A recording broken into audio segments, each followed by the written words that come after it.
Welcome back to On Texas Football. I'm Jeff Howe, joined by CJ Vogel. Now, you hear a lot of people talk about the Monday morning quarterback. We'll call this the Sunday morning quarterback for this week. A lot of talk about Texas quarterbacks, past, present, and future. You had a really cool opportunity on Friday as part of South by Southwest. If you're in Austin, you've noticed the traffic is 1,000 times worse than it usually is because it is South by Southwest time.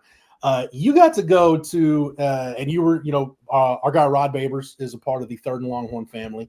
You got to go to Antone's for a special South by Southwest edition of Third and Longhorn with Colt McCoy, one of those numbers up on the facade at DKR. Right. You gotta win a National Player of the Year award to get your number retired. Colt, one of the best to ever do it on the 40 acres. I know you had a little post on social media where it looked like Rod and the boys were having a good time up on stage with Colt. CJ, I don't want you to spoil the fun for everybody waiting for this episode of Third and Longhorn to come out, but what was your overall takeaway from what looks like a pretty good time had by all?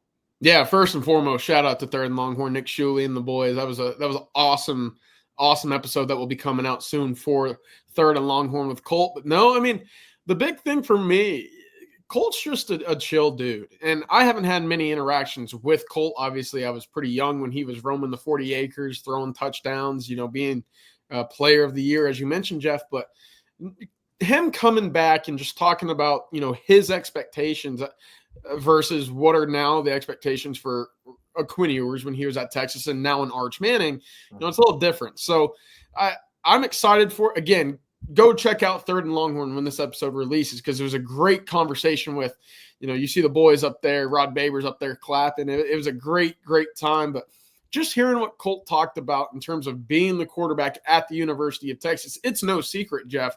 That's a tough job, right? There's a lot of responsibility there. It's like being the shortstop of the Yankees or the quarterback of the Cowboys, right? Everything that you do is going to be magnified, right? It's going to be looked under a magnifying glass. You're going to have all sorts of pressures, some that you probably never expected coming out of high school. To be down here in Austin now and to hear Colt talk about, what it took to be the quarterback, the guy at the University of Texas. It's something that, look, he's gone through it. We've talked about Quinn and his work ethic, and now hearing kind of what Arch is doing behind the scenes, orchestrating some of these throwing sessions, getting to the facility early, putting in that extra film time. It's encouraging to know that, yeah, it takes a lot to become the guy, but when you put in that work and you got talent around you, there's some really positive things that can come out of that. And I think that's kind of the direction that we're seeing Arch Manning and some of the Texas Longhorns take at the current moment.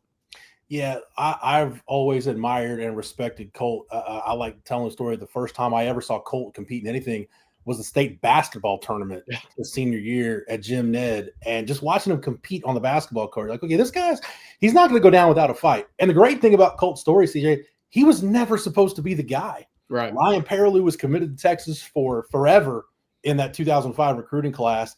He bolts at the last minute and signs with LSU. And then even going into Colt's redshirt freshman year, the expectation was, okay, he's going to compete for the job, but it's probably going to be Jevin Sneed that wins it. And I remember Mac Brown saying it that at Big 12 Media Days that year, because that was at a time where the coaches couldn't be around summer workouts. And Justin Blaylock and some of the captains were with Mac at Big 12 Media Days, and he sits down the night before they go, and he's thinking, hey, he's going to hear about this great competitive battle. And the captains all say, yeah, it's Colt. Colt's the guy. And Mac's like, wait, what? It's a competition. Like, no, Colt's the guy. So just, I've like I said, I've always admired and respected Colt. And you got to think, when he steps into that role as a redshirt freshman, think about the personalities that were still on that 2006 team as carryover from the 05 team. You're stepping into a huddle where you're looking at Casey Studdard and Lyle Sunline and Justin Blaylock and Tony Hills, guys that had skins on the wall. Right. Michael Finley, Lima Swede, Michael Griffin. You still had some big-time personalities on that team. Brian Arakpo, a young Brian Arakpo on the defense side, Brian Robinson, Tim Crowder, all those vets were still there. And for those guys to embrace Colt and Colt to be the leader that they needed, that set him down a path. It got tough for him in 07, but maybe, CJ, other than the national championship win over USC, maybe the greatest Texas football game I've ever seen was the one Colt quarterbacked against Oklahoma in 2008. And from there, Colt took off and had the record-setting career that he had. Let's move on to a little bit more of the present, though. You mentioned Quinn Ewers. You mentioned Arch Manning. CJ, you had a mock draft, a Texas mock draft, and I think you're the only one in the market doing this, which I appreciate, and it's yeoman's work on your part. But you've kind of mocked where you expect all the Texas guys to end up. And not just for you, but you look at any mock draft, Quinn keeps creeping up. And I know you're on the Pete Carroll bandwagon for drafting Quinn, obviously with the Sark connection. I said, hey, the Seahawks will be a good landing spot for Quinn because you can sit behind a vet in Geno Smith who's seen a lot in his time in the NFL, and then maybe a couple years down the road you're ready. CJ, I'm maybe with both our opinions, have the stars aligned for Quinn to go in the second round to the Las Vegas Raiders, where they just traded for Geno Smith to be their starting quarterback. I don't know. I'm not a conspiracy theorist, but I'm just saying maybe Pete Carroll in that front office, maybe they've been listening to On Texas Football and kind of picked up what we were putting down. But Quinn's stock keeps improving, but I think I'm wrapping my head around the fact, CJ, Quinn is, if things keep trending the way they're trending in the pre-draft process, he's probably going in the second round. I tend to agree with that 100%. Again, will he end up in Las Vegas? We'll see. But, I mean, Jeff, it makes sense, right? The Pete Carroll, Steve Sarkisian connection. Obviously, they just locked up Geno Smith for another year after signing or trading for him earlier in the week. But, hey, pick 37's right there for the taking for Las Vegas. You know, Quinn could sit there. He can marinate for a year, maybe two, get in, add some weight, get used to the system, and come in and be that guy in Vegas. A franchise who's really trying to turn the corner in a very tough division, very tough conference. So we'll see, of course, where he ends up falling, but I'm right there with you. I think that stock continues to rise. And at this point, I think that was the expectation. Going into the combine, going into the pro day, which comes up in a couple weeks, this was about the time that you expected Quinn to do very well in front of scouts, execs, and GMs, right? He's built for this kind of situation. Of course, you got to go back, watch the film, see where he can improve. Of course, Texas fans are very familiar with his shortcomings and what he's very solid at. So we don't need to go down that route. But again, second round is getting louder and louder. And I think by the end of the day, when April 24th comes rolling around, you'll sit there and say, yeah, look at some of these other quarterbacks that have gone pretty early in drafts. You're telling me a Kenny Pickett, a Desmond Ridder, a Will Levis. These guys are all worthy of a first, second round pick, and Quinn Ewers is not with all of that arm talent, everything that he's put on tape over the last 3 years. I have a hard time believing that. This is not a knock on Quinn when I say this, but those names you just mentioned right there, I think we can all agree the bar is pretty low for a top 50 quarterback. Yeah. In the NFL, top 50 quarterback pick in the NFL. So I think Quinn is on a nice trajectory right now, and we'll see where he ends up. Like you said, CJ, we'll be out at the pro day when it happens, and looking forward to seeing Quinn throw for the second year in a row.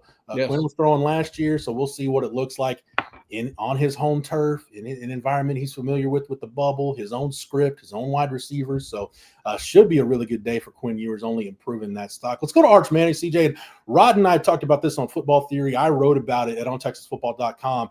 How Neil Brown, I think, is the perfect coach to maximize the running ability, maximize the legs of Arch Manning. Now, I've said it before, I'll say it again. Don't ever expect Steve Sarkisian's offense to be the Urban Meyer pro spread where, you think about Tom Herman running Sam Ehlinger, 23 times, 25 times against Georgia or LSU or Oklahoma. But, if Arch can be in that, right around 3-ish carries a game, and there might be games, look, there should be some non-conference games where you don't need Arch's legs to win the game. You should be good. But, CJ, beyond what Arch brings to the table physically, and again, on TexasFootball.com, I've got that column up, and Rod and I talked about it on Football Theory, which drops here on the channel every Thursday. CJ, you had an offseason note recently talking about Arch's leadership. And I don't think it should surprise anybody that Arch has grabbed the bull by the horns or that guys have kind of gravitated to Arch. But as seamless of a transition, and you think about, we talked about Colt earlier, you think about the transition from Vince Young's leadership going to Colt, not easy shoes to step into. Those were large shoes, Texas-sized shoes to step into. Colt did, but he handled it and had the career he did. And Arch has been ready for this moment to step in for Quinn, and not anything against Quinn's leadership at all. But CJ, it sounds like things are just as good, maybe better, coming from a leadership standpoint of what Arch Manning brings to the table. Yeah, and I think they will be better. Again, not a knock on Quinn. It's just different personalities, a different type of way that Arch kind of presents himself on the field. That leadership coming from the quarterback spot, I'm not going to say it's new because obviously Quinn did a great job over his 3 years in Austin, but it's going to be a little bit more vocal. It's going to be a little bit more in your face, right, when it comes to that leadership style. And I think that's great, right? We've talked about quarterbacks in the past who, their personalities or how that charisma just kind of embodies the team. The team takes the personality of a quarterback. We talked about it with the head coach, and obviously it's done that with Steve Sarkisian, but even more so with the guy under center. And I think for Arch, a guy who's very passionate, and for those that watch the Texas A&M game, which I'm assuming most Texas fans who are watching this watch that game, to see him take off on that 16-yard scamper, score the touchdown, walk back to the sideline, kind of had that moxie, that charisma, that swagger. That's infectious, and I think that's carrying over so far in winter workouts. Of course, I've talked about him orchestrating some of those winter workouts so far, but Jeff, I have to imagine that this is going to be one of those teams that you see that swagger come out from the quarterback position, and it just trickles all the way down to place kicker. It trickles down to your left guard. It trickles down to your defense because they know that they've got that level of dog at quarterback that will go out there and play and put his body on the line for you. So I'm all for it. I think Texas fans are going to enjoy it, and this is going to be a really, really fun season in 2025 to follow, not just Arch, but this Texas team. When I think about leadership at the quarterback position at Texas over the years, I what you said there, click at how a team can kind of take on the personality of the quarterback. I look at Quinn and Colt and kind of put them in the same boat. You're not going to get the great soundbite from either one of them. They're not going to, make headlines with anything they say. They're not going to give the big rah-rah speech, but it's almost that quiet confidence that they can have at times. Kind of speak softly, carry a big stick. Now, we saw times where Quinn was vocal. We saw times where Colt was vocal, but those guys let their play speak for themselves more often than not. I put Sam Ehlinger and Vince Young kind of in the same category where it is out front. It is boisterous. Yeah. There is a little swagger. Dare I say you cross that line from swagger and confidence to cockiness at times, but that's what those teams needed. And that's why what made him great. In a lot of ways, you look at that team that Sam led to a Sugar Bowl win against Georgia. That's kind of what that team needed. Just the, hey, backs against the wall, us against the world. And, we all know the stories about VY and his leadership. So you look at those two styles, I'm anxious to see what leadership style Arch takes on and what the personality of the team becomes with Arch Manning at quarterback. A really, really talented team, CJ, a team that's stacking elite recruiting classes on top of each other. It's Arch Manning's team, so I want to see what the personality of this Texas team led by Arch Manning is. Yeah, I'm right there with you. I can't help but look back at, you mentioned the leadership of Quinn. Look, I don't think we saw it more than the tunnel leading into Ann Arbor when they took over the big house. It was Quinn vocally, getting his guys ready to go. And then on the field, I don't think we ever saw a more passionate Quinn than that fourth down conversion against Arkansas on the road to seal the deal. Yeah. He calls his own number. He pulls the ball, gets the first down, not by a whole lot, but hey, seals the deal. The game's over. Texas sideline erupts, and you see Quinn exert maybe the most emotion that he had during his Texas time on the road for that game. So it's special like that, and I think Arch is going to have very much the same. I would even argue a whole lot more when it comes to that down-to-down, drive-by-drive, game-by-game kind of exertion of emotion. It's infectious, and again, I think it's a great way to lead this offense, which is replacing a lot. Let's not forget to come in, kind of set the tone as his team, and then, kind of carry what's left moving forward. CJ, we don't know what kind of leader Arch Manning is going to be yet. And we definitely don't know what kind of leaders Trey Owens and KJ Lacey are going to be. But, this spring, in theory, it's a competition for the backup quarterback job. Now, we saw Trey Owens last spring coming off of a great senior year at Cy-Fair. Maybe the best senior year any quarterback in the state of Texas had in that fall of 2022 or 2023, excuse me. Trey Owens was just phenomenal. Different quarterback than some of the guys Sarkis had, right?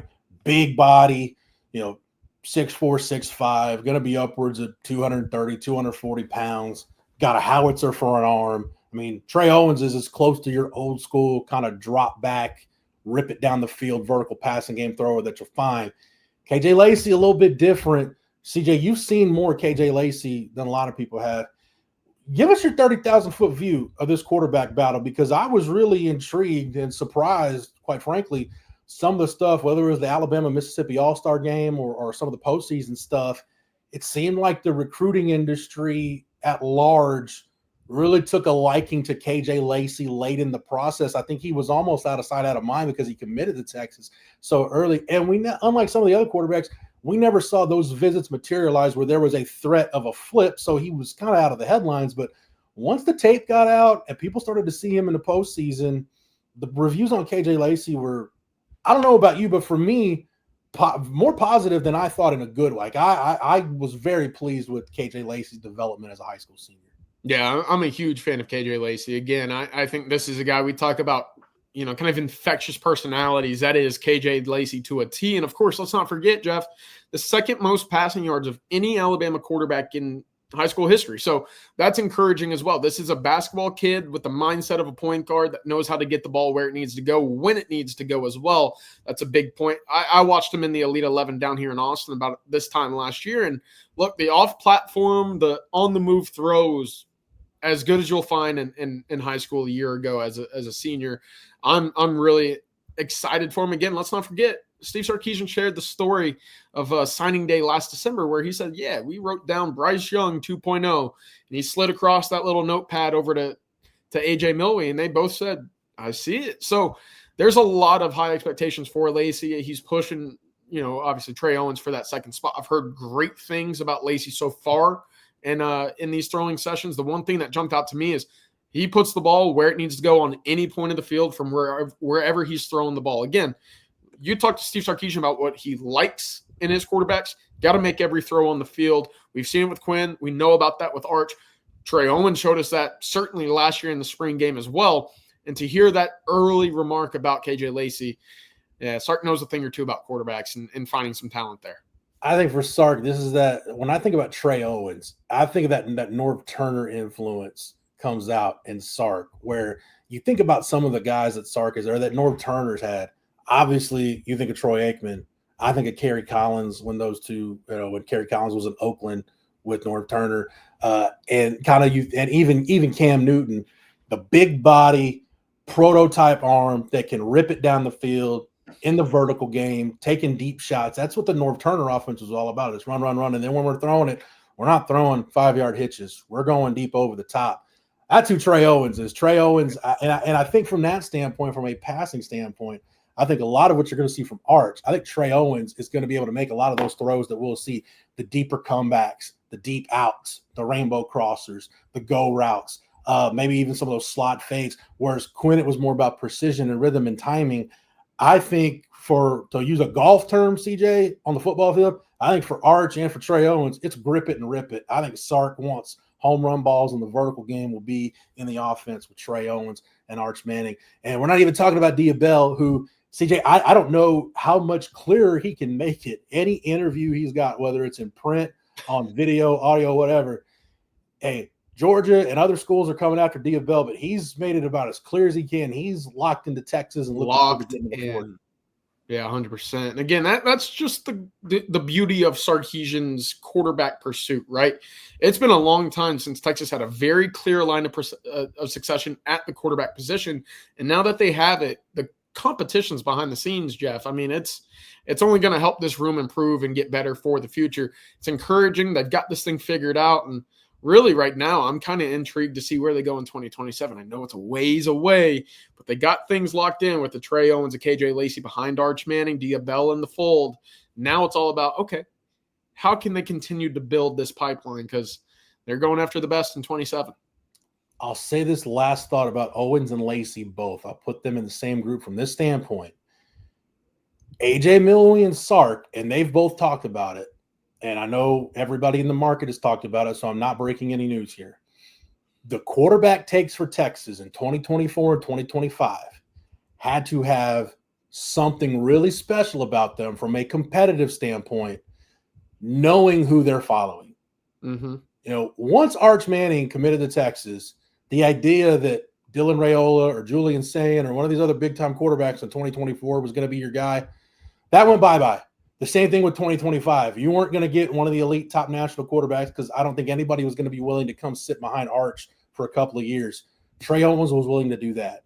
KJ Lacey signed with Texas knowing full well what the deal was. And even Diabell knows there's a chance, hey, I may get to Texas. Arch Manning may be there 2 years when I'm there. So I love the fact that Sark and AJ Milwee, CJ, they have had to seek out the intangibles. They've had to figure out, hey, how's this guy going to compete? How's he going to handle when he goes through a 16, 17 game season and he may not see the field?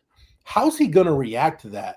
And I think they've got two guys, at least from what we've seen from Trey Owens so far and what we think we know about KJ Lacey and Diabell. I think this staff's done a phenomenal job of finding guys with the right makeup to be their takes right after Arch.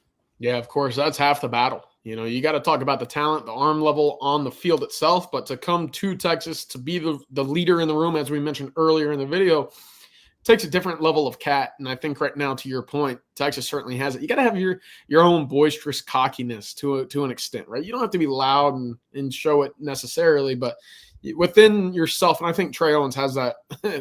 Having known him quite a bit, you know, he'll sit there and tell you he could go arm for arm, throw for throw with just about any quarterback in the country and believe it. And I think he can. So that's part of it. And, of course, having that belief just extends to what the team kind of feeds off of as well. So, again, Texas is doing that. Sarkisian's identifying that. Milwee as well. And right now Texas is, again, a great spot. Probably the clearest quarterback picture the university's had.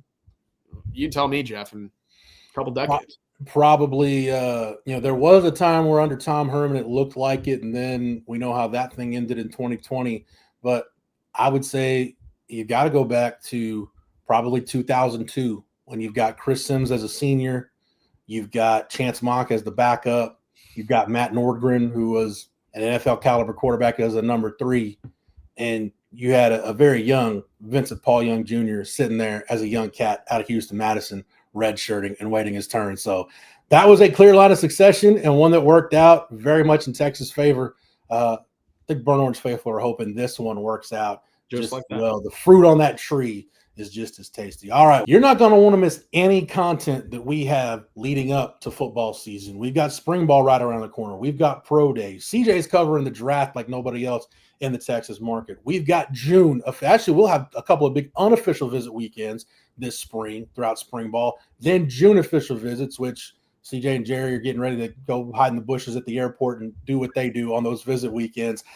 And then we'll have SEC media days. We'll have camp, and then the season will be here. You don't want to miss any of it. So get over to ontexasfootball.com right now. Again, OTFOG is the promo code, $49.95 for a 1-year subscription. That's going to do it for this edition of the Sunday Morning Chat. I still don't know what we're calling this, CJ, but we'll figure out a name for it sooner or later. For CJ Vogel, I'm Jeff Howe. Everybody enjoy the content. Enjoy ontexasfootball.com. And until next time, hook 'em. Hook 'em.